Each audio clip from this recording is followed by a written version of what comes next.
Hello everyone, কেমন আছো তোমরা সবাই? আমিও খুব ভালো আছি। আর আজ দেখো প্রচণ্ড ঝড় বৃষ্টি হচ্ছে, আর আমার ড্রেস কিন্তু সম্পূর্ণ ভিজে আছে। আর এদিকে দেখো বন্ধু, দেখো ও আমার গাড়ির ডিগ্গির মধ্যে ও ব্যাগ ট্যাগগুলো ঢোকাচ্ছিল। আমি বললাম এগুলো না তো ভিজে যাবে, তুই ব্যাগটা ডিগ্গির মধ্যে নিয়ে নে, ফোন আর মানি ব্যাগগুলো এগুলো নিয়ে নে। আর এও কিন্তু সম্পূর্ণ ভিজে গেছে, দেখে বুঝতে পারছো। আর তারপরে দেখো কি আমাদের অবস্থা। আমাদের যা এত বৃষ্টি, মানে কোনো খবর নেই, মানে অ্যাডভার্টাইজমেন্ট খবর টবর কিছু নেই।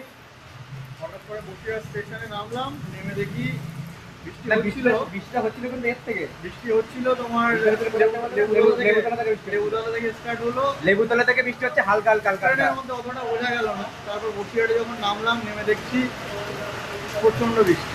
শুধু বৃষ্টি না, বৃষ্টির সাথে ঝড়। বৃষ্টিটা কমেছে, আমরা বেরিয়েছি বসিরহাট স্টেশন থেকে। হ্যাঁ, এবার বেরোনোর পরে কি হয়েছে, তারপর রাস্তায় এসে তাও কম ছিল। যখন আমরা চলে এসেছি জেলখানা মোড় অব্দি যখন চলে এসেছি, তখন থেকে ঝড়, তখন বুঝতে পারছি ঝড় হচ্ছে। এবার ব্রিজ থেকে যে কিভাবে নেমেছি আমরা জানি।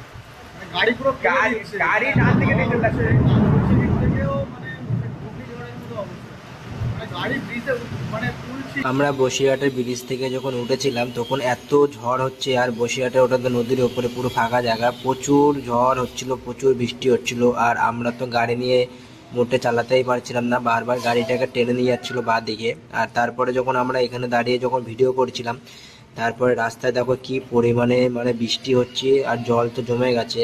আর সেই সময় লরি যাচ্ছে, আর দেখতেই পাচ্ছ আকাশটা পুরো কালো হয়ে আছে, আর মাঝে মাঝে দেখো কীভাবে বিদ্যুৎ চমকাচ্ছে।